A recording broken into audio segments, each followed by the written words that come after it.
Magandang araw at magandang buhay, lalong-lalo na sa ating mga minamahal na mga senior citizens. Sa araw na ito, mga lolo at lola, ay may dala-dala kong magandang balita na mangyayari sa September 2, 2025.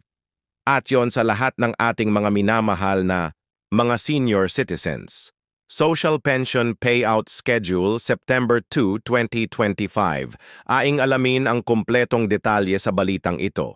Ang malalaman mo na mga content ng aking vlog ngayon ay una, ang mga lugar kung saan may magaganap na payout sa Social Pension for Indigent Senior Citizens. Pangalawa, ano ba ang oras ng inyong payout? Pangatlo, saan po ang PAT venue? Pang-apat, ano ba ang kumpletong requirements na dapat dalhin? Panglima, mga dagdag paalala patungkol po sa inyo pong payout? Lahat po ng yan ay ilalagay at mapapakinggan po ninyo dito. At yun po sa lahat nating mga lola't lola. Inaanyayahan ko po kayo na tapusin mo ang video na ito hanggang sa dulo nang sa gayon makuha mo ang punto ng video kong ito. At kung ikaw ay bago pa lang sa aking YouTube channel at gusto mo ang ganitong content na pinag-uusapan palagi ang payout ng ating citizens, ang benepisyo ng ating mga senior citizens, update ng ating mga senior citizens, ay isubscribe mo na ang aking YouTube channel dahil araw-araw po ako nag-a-upload ng mga content na ganyan para po ipaalam sa ating mga minamahal na mga senior citizens. At kung nais mo na maging updated, kada upload ko ay notify ka, I just click the notification bell para sa gayon malaman mo kung ano na yung update sa mga vlogs na ginagawa ko. At sa puntong ito, hindi na natin papatagalin pa ang oras na pag-uusapan ang bagay na ito. Ang una sa ating listahan ay ang Barangay Old Bulat. Ang inyo pong payout ay magaganap po sa September 2, 2025 sa Barangay Old Bulatukan Covered Court. Ang pangalawa po natin sa ating listahan ay ang Barangay Salamangka. Sa September 2, 2025 ay meron pong magaganap na payout sa Barangay Salamangka Covered Court. 8 po ng umaga ang inyo pong payout. Ang kasunod po diyan ay ang Cebu City sa munisipalidad ng Dumanhog. Sa September 2, 2025, 8 po ang inyo pong payout sa Tubod. Duguan Gymnasium ang inyo pong payout venue. Kanina lang may nagtatanong sa akin patungkol po sa payout ng Cagayan. And ngayon po ang sagot ay nakita ko na. Sa Barangay Gamad-Iigig, Cagayan, sa September 2, 2025, meron po kayong magaganap na payout sa siping po ng umaga sa munisipalidad po ng Igiig. Sa Lanao del Norte, meron pong magaganap na payout sa September 2, 2025 at ang PAT venue po ay magaganap sa Nunungan New Government Center, Cindy Bubong, Abaga, Nunungan LDN. Ngayon naman ay lilipad tayo papuntang Jensan or General Santos City. Dahil sa September 2 hanggang 4 meron pong magaganap na payout sa inyo pong mga barangay na may total of 15,718 beneficiaries po na mga pensioners.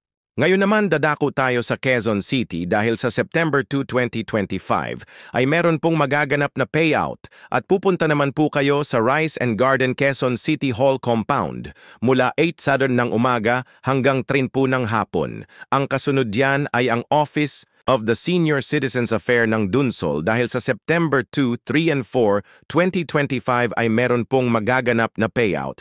Kaya check po sa inyong mga barangay. Sa Barangay Bawing Sigil ng General San City sa September 2, 2025. Ang inyo pong payout ay magaganap po sa Barangay CGL Gymnasium sa Otan Sarov po ng umaga.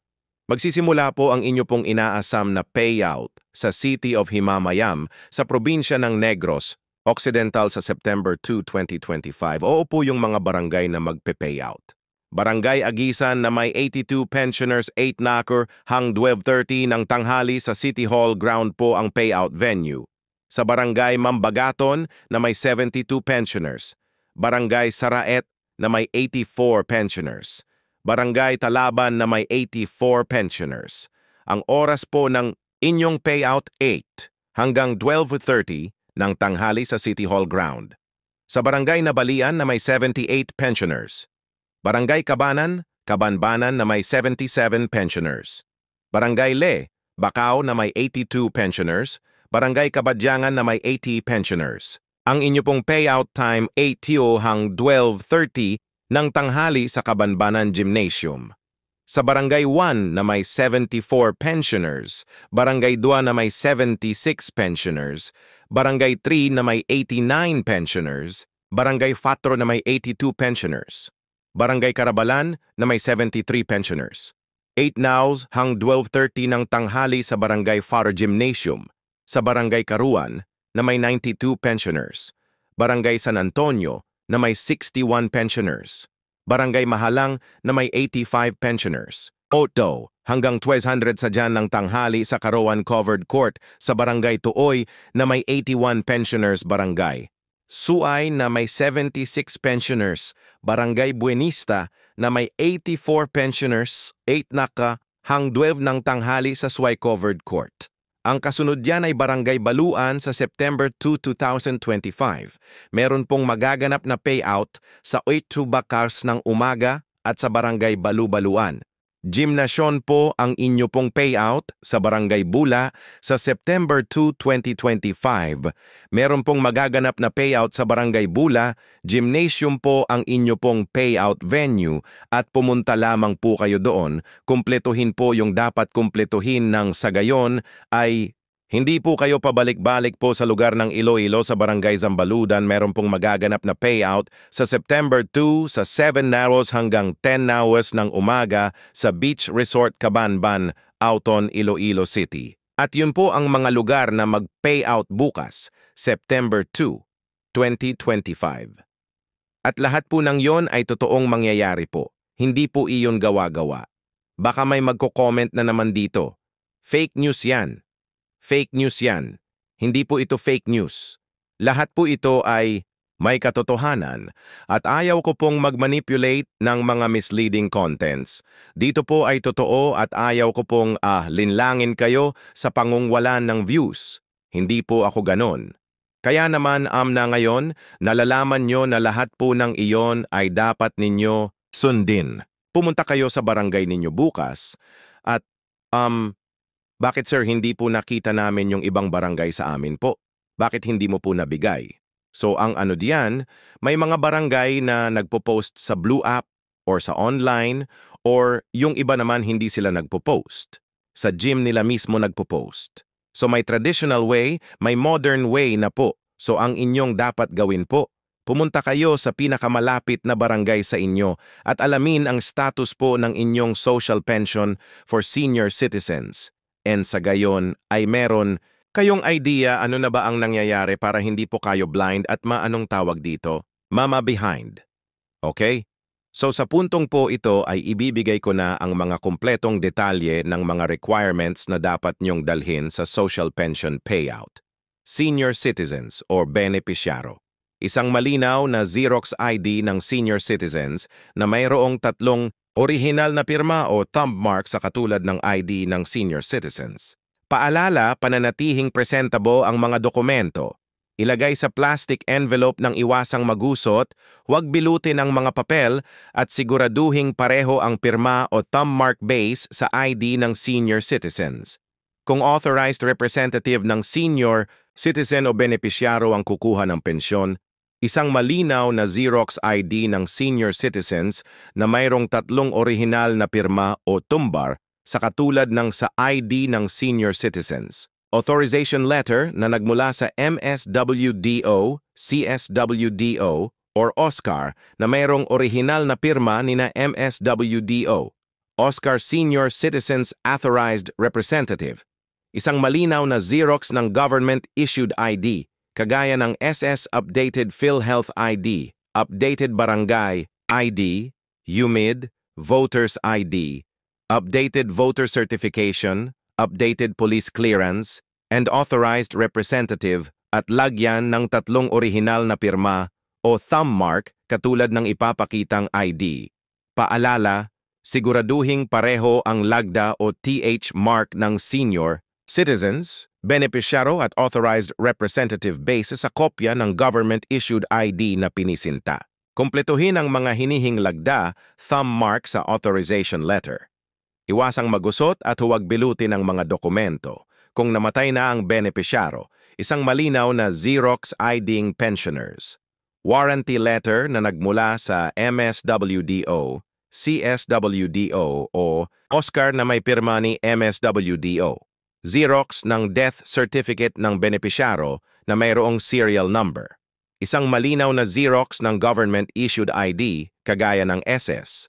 Updated PhilID, updated Barangay ID, Humid Voters ID, updated voter certification, updated police clearance ng authorized representative at lagyan ng 3 orihinal na pirma o TH mark katulad ng ipapakitang ID. Palala, kumpletuhin ang mga hinihing lagda o thumb mark sa warranty letter. Iwasang magusot at huwag bilutin ang mga dokumento. Kung wala ang death certificate, kailangan ng certification mula sa MSWDO, CSWDO na nakasaad ng pagpapatunay na ang benepisaryo ay patay na at kasalukuyang inasikaso ang death certificate. Ito yung mga pwedeng sundin na estratehiya.